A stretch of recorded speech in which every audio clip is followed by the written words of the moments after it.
The views, thoughts, and opinions expressed on the Nova Society are those of our guests and panel members and do not represent the views, thoughts, and opinions of any institution any member of the Nova Society is associated with.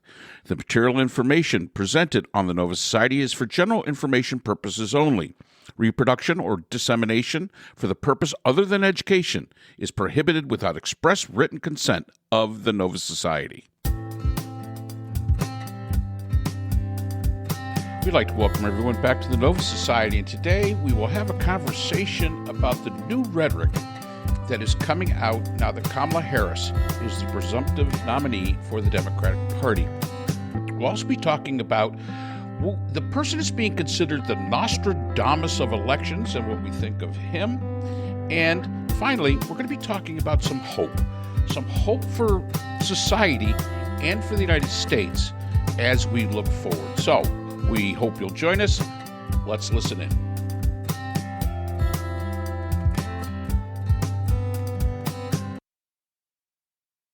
Trump was redirected by somebody he liked.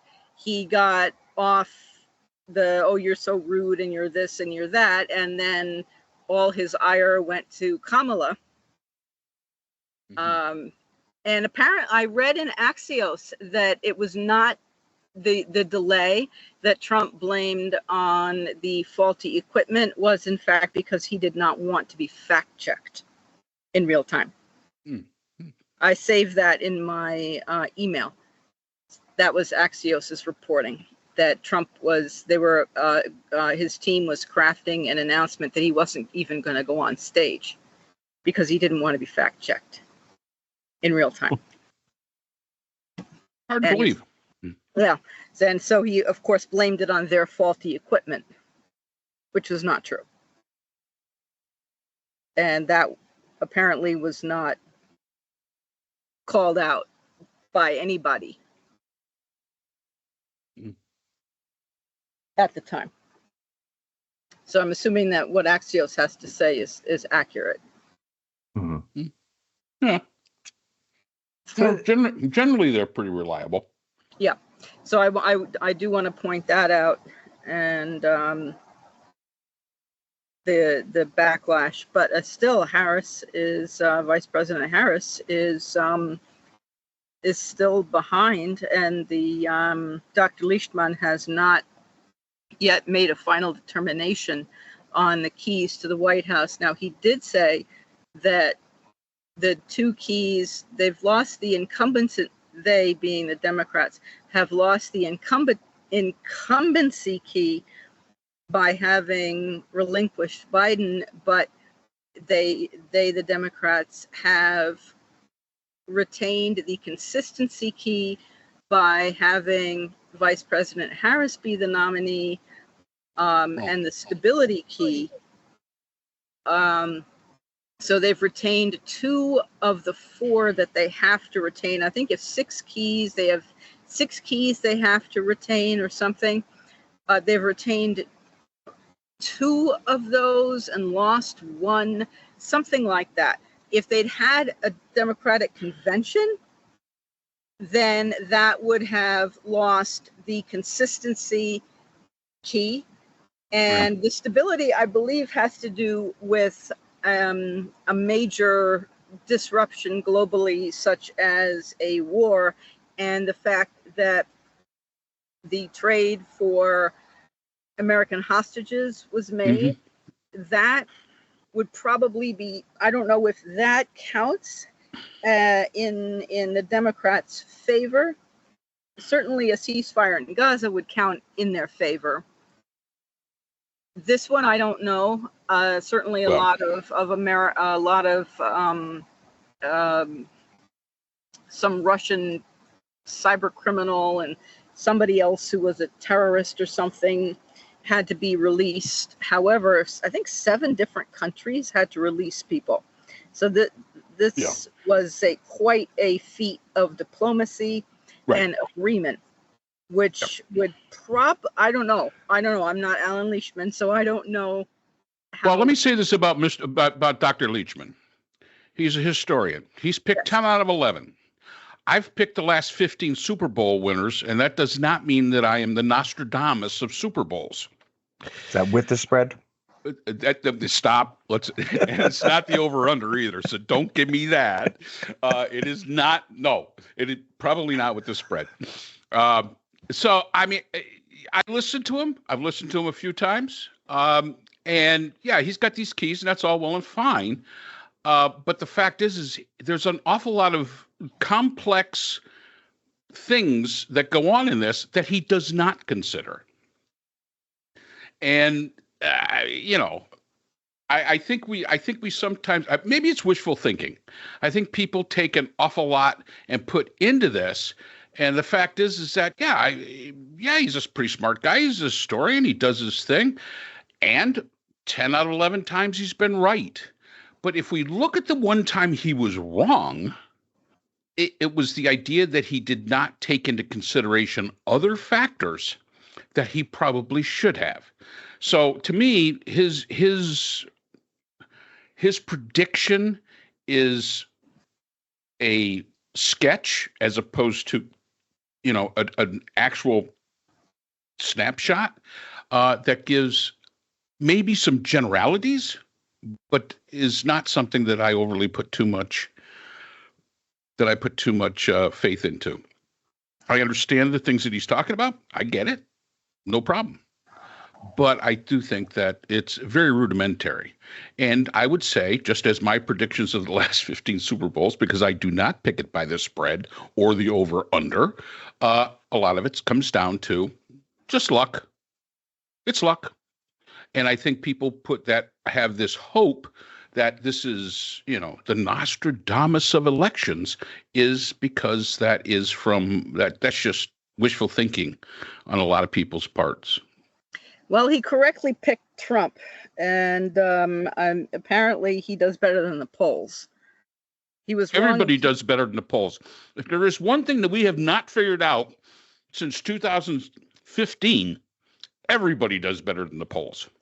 Because the polls, and they're reliable ones, but again, you're talking about 1,000 people, 2,000 people. And it relies on the fact that the people you're talking to are telling you the truth.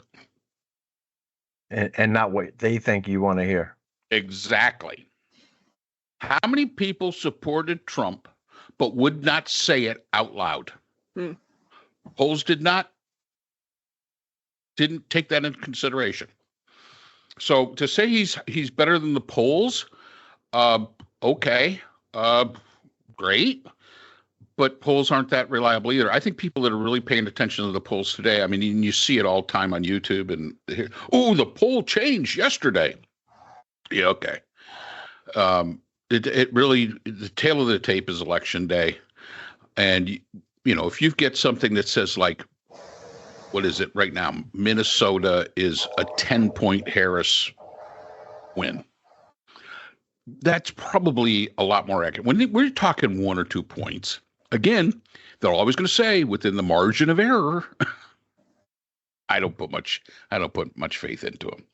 Well, I'm still concerned about a Trump win, and the fact that last week Trump first said, and I don't know where he said this, I'm going to have to look this up, that nobody needed to vote. He had plenty of votes. He didn't need people's votes. Then he told the Christian people, as I talked about in that short talk I sent to you, that they would need to vote this time, but they wouldn't need to vote again. And then I've seen Kevin Roberts on heritage.org, like on the 5-Minute News, saying we have something planned, but we're not going to tell we're not going to tell the other side what it is. Mm-hmm. So I don't know, of course, what they're talking about, what Kevin Roberts is talking about, because I'm not in the room. And we're very happy about that. If you were, we'd have to worry about you. Yeah, I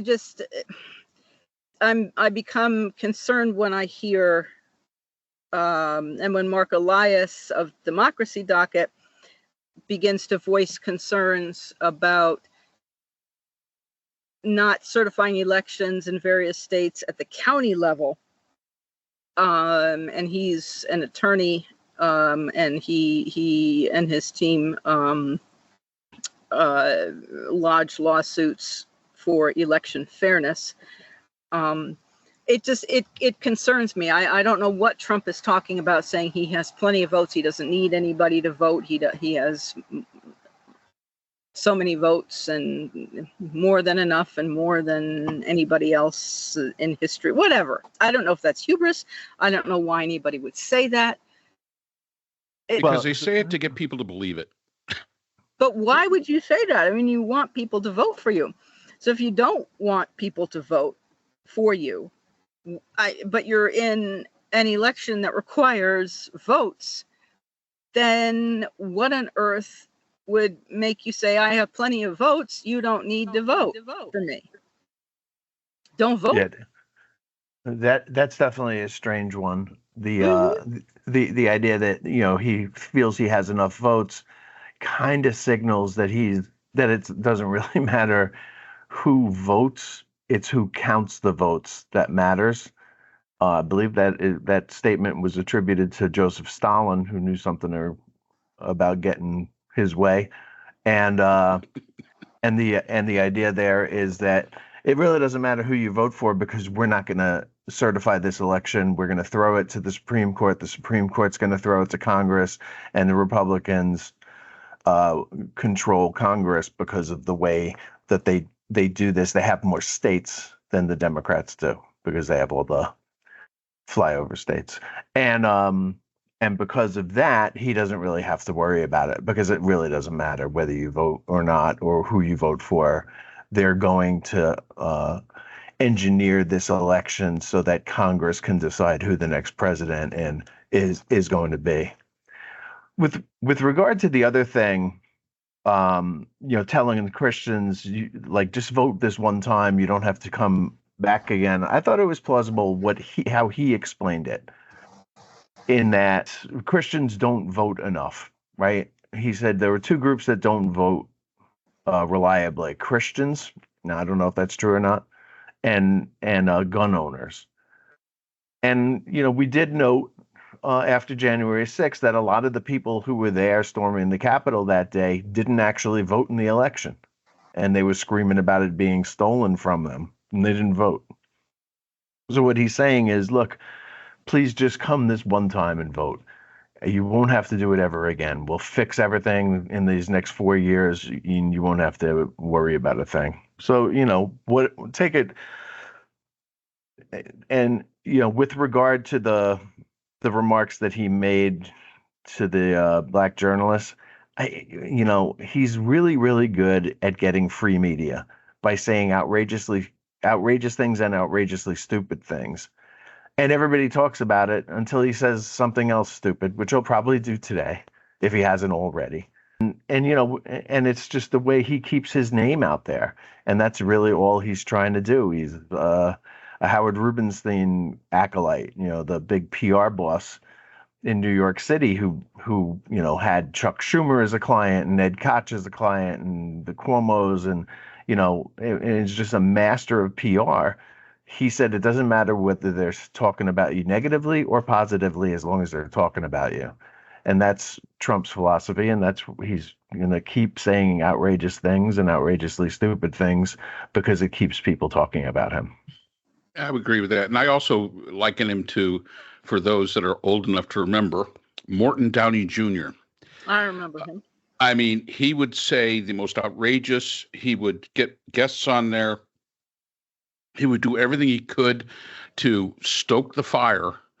And that's what kept his show going, was the voyeurism of the public that wanted to see these confrontations on television. And that's why that one time when he was in the airport, he shaved his head in a bathroom and came out and said, "Oh, I was attacked by this, that, or the other." And it never happened. But it was an attempt to gain the attention. And I think this was something that I think Trump knows he wasn't going to win the black vote anyway. You're not going to win the black vote. So saying something outrageous, especially when Kamala Harris has dominated the news cycle for the past 10 days, he's been an afterthought. I agree with Scott. I think this was just an attempt to get back in the news, and since it happened, that's all anybody's talking about. Donald Trump and his statements. Unfortunately for him, Kamala Harris is still tops of the news. And, it didn't make the impact. And I really do think that he made the assumption, and somebody said this today on the news, that Donald Trump sees us as we're in the 1950s or the 1960s. He does not understand that the society of today has changed, that young people, there are more mixed marriages today than there ever have been. And it's totally considered normal. A completely normal thing. It's been normalized. His own vice presidential candidate is in a mixed marriage, and so. And I hear Trump, he picks fights with his wife, so he gets to sleep on the couch. Okay. That's very funny. Oh, that was just. Oh, Scott. Hey, I'm here all week. I'm here in Vegas. I'm here in Vegas all week. Make sure you tip your waitresses. Yeah,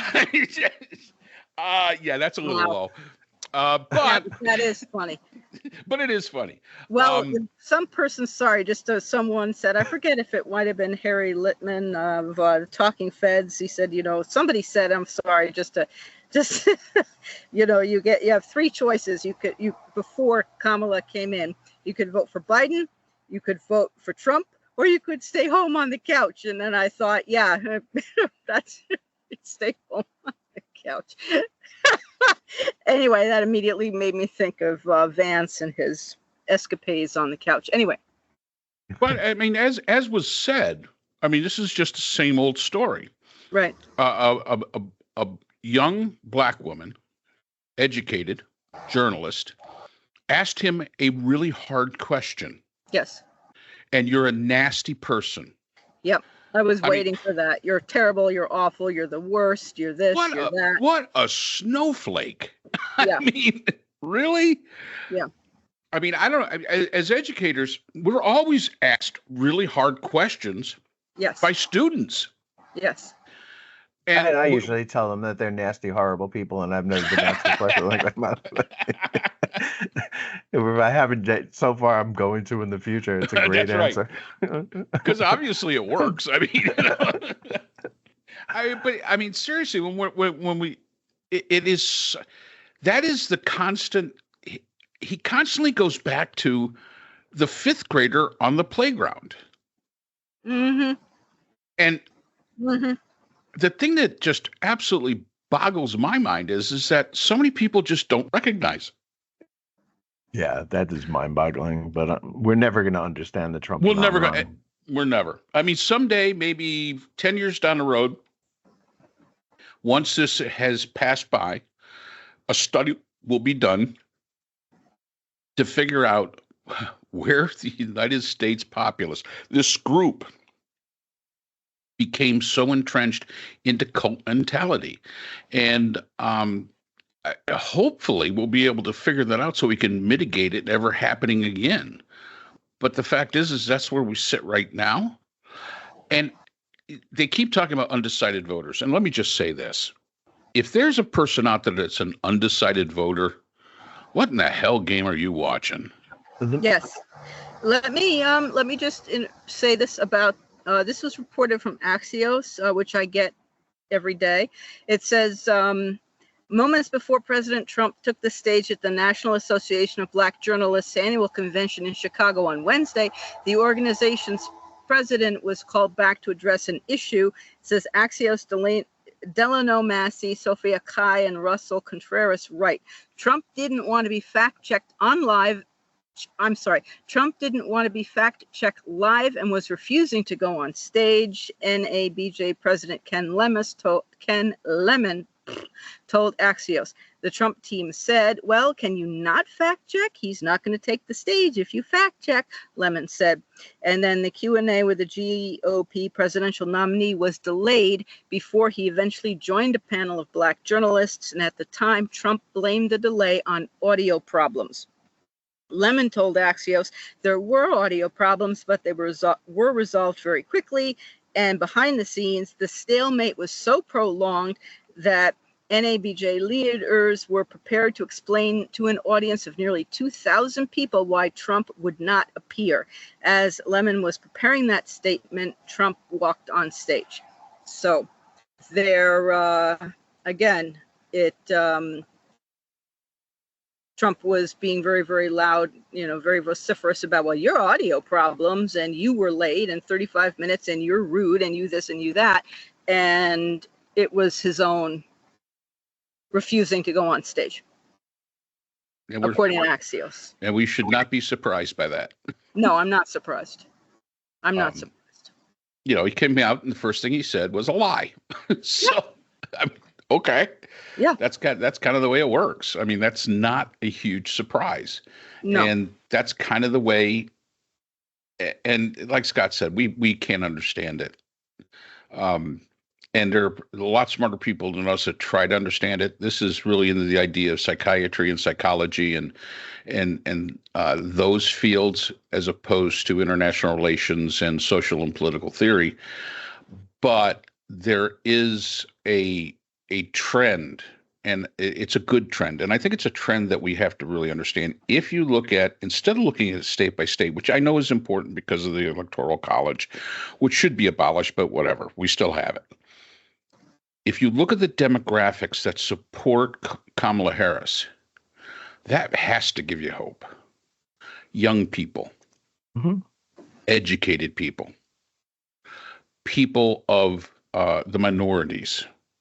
And let's remember, there was a study that came out that said by 2030, whites will not be over 50% of the population.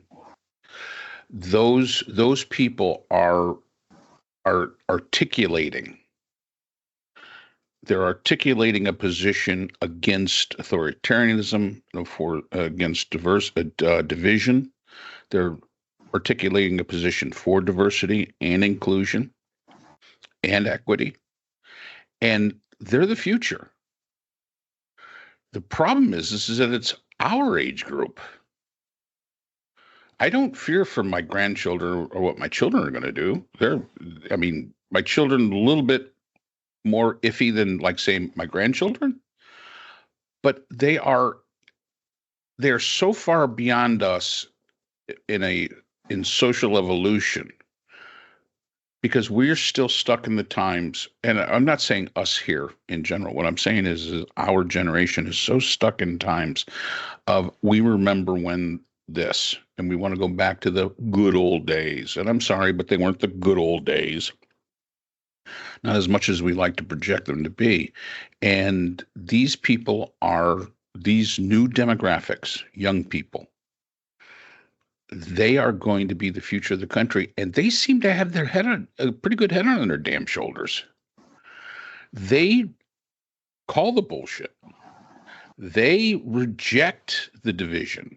They seem to be in great numbers willing to embrace a new society where everybody's treated basically the same, and we don't have the same old stereotypes that we had, say, 50 years ago. And that, for everyone, maybe not for 2024. Hopefully, it'll be enough to carry it. But the fact is that should give everybody hope in my prediction of 2036, when politics gets back to normal. Okay. Looking forward to that. Yeah. So, you know what, Scott? We're all looking forward to that. We hope we get to see that. Let's see, 2036, I will be, 75. The oldest of our group. Still jumping over tennis nets. Playing pickleball, probably. Who knows? So that's all the time we have for today's episode. The Nova Society is a production of the Phoenix Research Institute. We'd like to thank our sponsors for this episode. BH Conflict Resolution Services, a full-service dispute resolution firm offering expert and cost-effective mediation services to couples, groups, and businesses. BHCRS can be reached at www.bhcrs.com.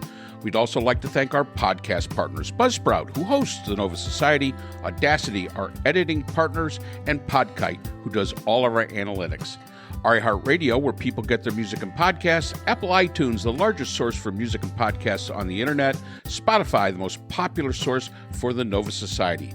The Nova Society is available on all of these and other quality platforms. We'd like to thank all of our listeners. Without you, the Nova Society would not be possible. If you have a comment, question, or would like to be a guest on the Nova Society, we can be reached at nova.society.podcast@gmail.com.